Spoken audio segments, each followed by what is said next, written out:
what's happening in Assam, because that's the one state where the BJP can draw some solace from. I just spoke to Himanta Biswa Sarma. Very naturally, what's happened is that the defeat in West Bengal has kind of dampened the spirits in the BJP, even in a state like Assam where they've done well. They just want to hold their horses and see what happens till the end.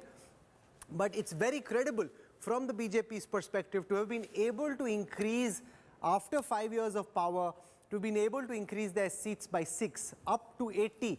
The Congress, AIUDF, BPF is a formidable caste alliance, community alliance. They're at 46, still down from the last time. If I were to take you through the regions of Assam, if you look at Hills and Barakwali, here the Congress is leading over the BJP 10 versus 5. But as you go, say for example, to North Assam, there you've got the BJP leading on 11, the Congress on 4, a big clear victory. In Upper Assam, out of the 34 seats, you've got the BJP leading on 29, the Congress on 5. In Central Assam, you've got the BJP at 12, you've got the Congress at 7. And last, in Lower Assam, you've got 43 seats, 23 versus 20. So in the hills, in Barakwali, there's a tight fight. In Lower Assam, there's a tight fight. But elsewhere in the state, you've got the BJP doing incredibly well. Rajdeep. You know, I think as you look at these election results, clearly you can cherry pick whichever one you want and say, look, I've had a good day in the office. The BJP will look at Assam and say that the Congress will perhaps take some schadenfreude, as they call it, in the defeat of the BJP in Bengal. But the story of the day, I maintain, is of regional leaders. Those connected to the ground have a better chance in state elections than those who play the politics of high command sitting in Delhi. Then that's true of the BJP and that's true of the Congress as well. And I think that's the real lesson that's coming in on a day like this today. The kind of politics that has been played out in these two states. And I think somewhere with every minute, Tamil Nadu narrowing, 103 is playing 127 now. Of course, Kamal Hassan has won. He's still holding on there in Coimbatore. Others have 3 at the moment. Let me come, Rahul, we'll look at this and maybe we can look at government formation, because take a look at Tamil Nadu. Yeah. Here you've got 103, 127, 103. Let's take a look at one party-wise. Yeah. If you look at 127, and that's the breakdown that's important. DMK is 111, so it's below the halfway mark. 118 is the halfway mark in a 234 election. Congress, which contested 20, I think they called 25, is getting 12. 20. They're getting 12. So they're doing reasonably. CPI 2, CPM 2, add those 4, VCK. MNM will probably back possibly a DMK-led alliance if it comes to that, because Kamal Hassan in the past has said, I'll stay away from both parties. But it raises questions over Stalin's leadership ability. If after 10 years of AIDMK being in power, if not having Jayalalitha, you still end up with these numbers, yes, you know, it's a bad show for Stalin. Let's look at the AIDMK alliance on the other hand. 88 for the AIDMK. So they actually took less seats this time because they felt, let's give more seats. PMK is 9. That's interesting. BJP is doing reasonably. They're getting 6 seats. They also contested around 20, I think only. I think Congress is 25 round and they are 20. But take a look at key candidates. Maybe that will give us a sense in Tamil Nadu of who's doing well. Edapadi Palanisamy, and to my mind at the moment he's the big winner, because after 10 years of anti-incumbency, as you rightly said, if you're still holding on, then that means you're doing reasonably well. So Palanisamy is clearly someone to look forward to in future elections in Tamil Nadu. Take a look at some of the others that we have for you. MK Stalin himself. Remember, this is of course his stronghold, Kolathur in Chennai, on the outskirts of Chennai. He's leading at the moment. His son, Udaynidhi, this was an easy seat in Chepauk, known of course for cricket, among other things. That's where the ground is. He's leading at the moment in Chepauk. So also in Chennai. Khushbu Sundar, let's see how she's doing. 1,000 lights. What's she doing in 1,000 lights? She's trailing, not surprising. This is a DMK stronghold at the moment. So DMK doing well in the big cities. Kamal Hassan, and look, Kamal Hassan has he's leading in Coimbatore. So I think you've got to give credit to Kamal that he stayed the course, unlike Rajnikant, didn't take the easy option and chose to stay out. Oh, Paneerselvam.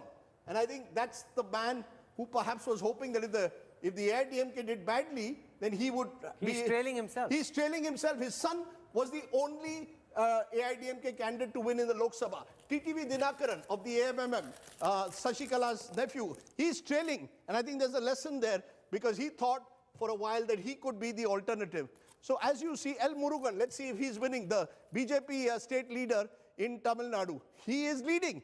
So the BJP, PMK, AIDMK alliance doing much better than expected in Tamil Nadu. So actually, when you think of it, the BJP, and let's be fair to them today, while because of the disproportionate importance of Bengal, we think it's a bad day in the office, they're probably going to form a government in Puducherry. They'll probably increase their vote share in Kerala, which we could check in a moment whether they have or not.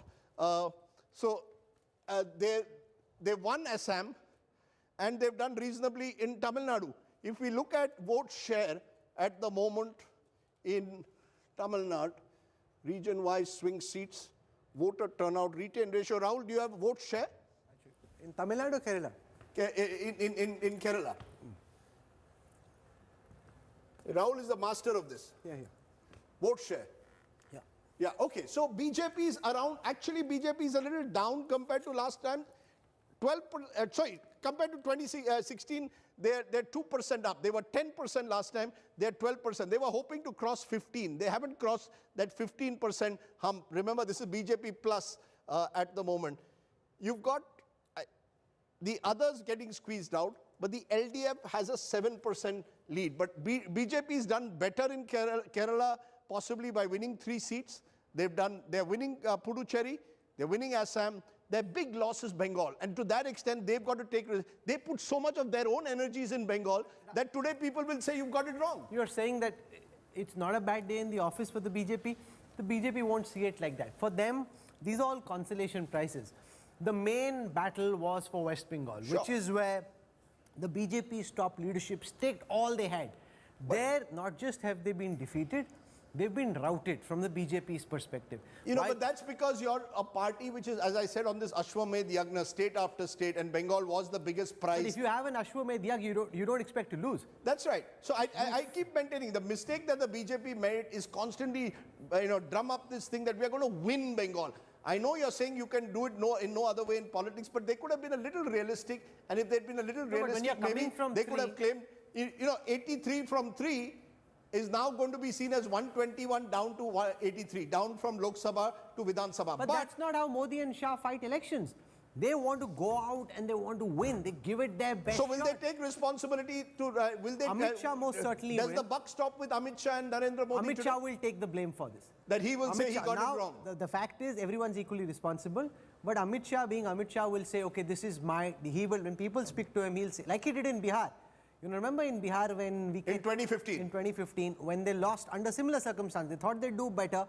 It was a complete opposite result of what they expected. Amit Shah took responsibility for it. Because Prashant Kishore keeps saying, you ask me, how have I done in every election? I got UP wrong, and you keep harping on that. But what happens if BJP loses Jharkhand? If BJP doesn't form the government in Maharashtra? If BJP loses in Delhi to Arvind Kejriwal? If the BJP scrapes through in Haryana, will you say that Amit Shah is no longer the Chanakya? The point that Prashant Kishore was making, you're putting me on test.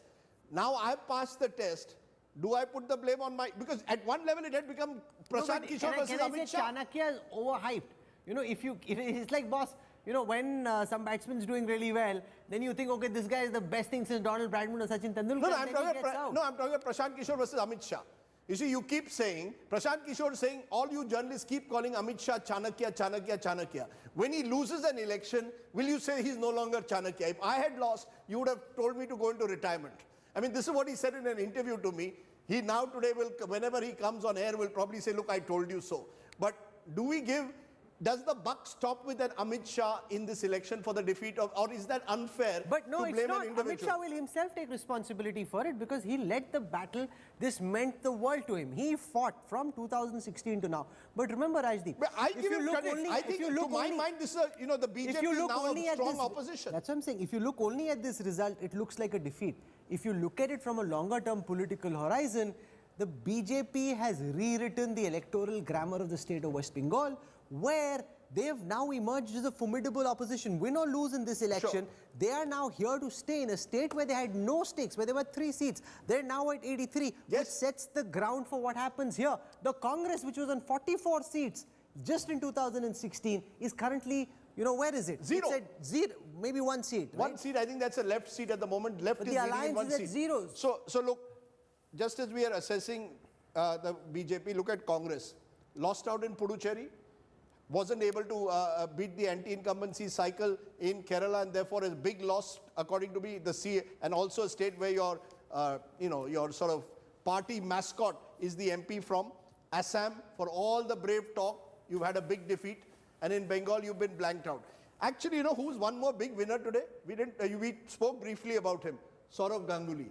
He knew that the ball. He didn't know. He knew the ball was moving outside the off stump. He didn't know this was happening. He decided, yaar, kahin aage jaake khelte, I'll get caught in the slips. He was cleverer than we thought. Many a times in his life, Saurav Ganguly got caught out to an outswinging delivery on a green top. He didn't like playing bounce. So you see, Saurav was excellent, even on seaming wickets, but whether there was too much of bounce. I think when he saw there's too much of bounce in Bengal, nikal jate isse, he stayed out, and he got it right. I mean, imagine if he had been the Bengal face and they got 83 versus 2. If he'd been there, would the results have still been the same? Or would the BJP have done a little better? You'll never know the answer to that. Jai Shri Ram jane.